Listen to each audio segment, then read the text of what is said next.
حضور اکرم صلی اللہ علیہ وآلہ وسلم نے فرمایا، میں ایک وقت سو رہا تھا، میں نے خواب میں دیکھا کہ لوگ میرے سامنے پیش کیے جا رہے ہیں اور وہ کرتے پہنے ہوئے ہیں، کسی کا کرتا سینے تک ہے اور کسی کا اس سے نیچا ہے۔ پھر میرے سامنے عمر بن خطاب لائے گئے، ان کے بدن پر جو کرتا تھا اسے وہ گھسیٹ رہے تھے، یعنی ان کا کرتا زمین تک نیچا تھا۔ صحابہ رضی اللہ تعالی عنہ نے پوچھا کہ یا رسول اللہ اس کی کیا تعبیر ہے؟ آپ نے فرمایا کہ اس سے دین مراد ہے۔ صحیح بخاری حدیث نمبر 23۔ ایک مرتبہ رسول کریم صلی اللہ علیہ وسلم ایک انصاری شخص کے پاس سے گزرے، اس حال میں کہ وہ اپنے ایک بھائی سے کہہ رہے تھے کہ تم اتنی شرم کیوں کرتے ہو؟ آپ نے اس انصاری سے فرمایا کہ اس کو اس کے حال پر رہنے دو، کیونکہ حیا بھی ایمان ہی کا ایک حصہ ہے۔ صحیح بخاری حدیث نمبر 24۔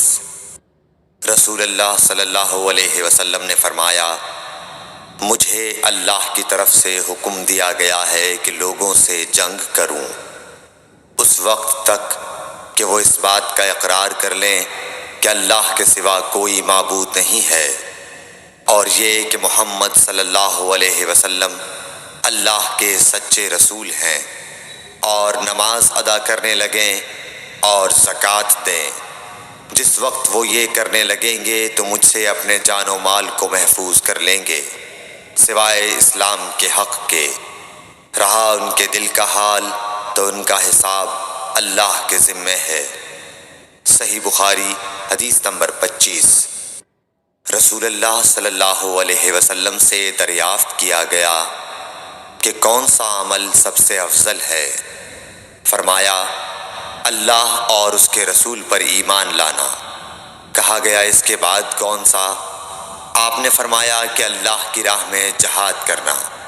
کہا گیا پھر کیا ہے؟ آپ نے فرمایا حج مبرور۔ صحیح بخاری حدیث نمبر 26۔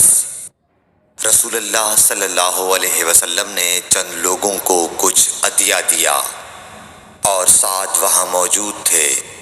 وہ کہتے ہیں کہ رسول اللہ صلی اللہ علیہ وسلم نے ان میں سے ایک شخص کو کچھ نہ دیا، حالانکہ وہ ان میں مجھے سب سے زیادہ پسند تھا۔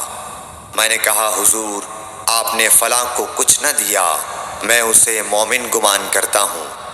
آپ نے فرمایا مومن یا مسلمان؟ میں تھوڑی دیر چپ رہ کر پھر پہلی بات دہرانے لگا۔ حضور صلی اللہ علیہ وسلم نے بھی دوبارہ وہی جواب دیا۔ پھر آپ نے فرمایا کہ اے سعد، باوجود یہ کہ ایک شخص مجھے زیادہ عزیز ہے، پھر بھی میں اسے نظر انداز کر کے کسی اور دوسرے کو اس خوف کی وجہ سے یہ مال دیتا ہوں کہ وہ اپنی کمزوری کی وجہ سے اسلام سے پھر جائے اور اللہ اسے آگ میں اوندھا ڈال دے۔ صحیح بخاری حدیث نمبر 27۔ ایک آدمی نے رسول اللہ صلی اللہ علیہ وسلم سے پوچھا، کون سا اسلام بہتر ہے؟ آپ صلی اللہ علیہ وسلم نے فرمایا کہ تو کھانا کھلائے اور ہر شخص کو سلام کرے، خواہ اس کو تو جانتا ہو یا نہ جانتا ہو۔ صحیح بخاری حدیث نمبر 28۔ حضرت صلی اللہ علیہ وسلم نے فرمایا، مجھے دوزخ دکھلائی گئی تو اس میں زیادہ تر عورتیں تھیں جو کفر کرتی ہیں۔ کہا گیا حضور، کیا وہ اللہ کے ساتھ کفر کرتی ہیں؟ آپ صلی اللہ علیہ وسلم نے فرمایا کہ خاوند کی ناشکری کرتی ہیں اور احسان کی ناشکری کرتی ہیں۔ اگر تم عمر بھر ان میں سے کسی کے ساتھ احسان کرتے رہو، پھر تمہاری طرف سے کبھی کوئی ان کے خیال میں ناگواری کی بات ہو جائے تو فوراً کہہ اٹھے گی کہ میں نے کبھی بھی تجھ سے کوئی بھلائی نہیں دیکھی۔ صحیح بخاری حدیث نمبر 29۔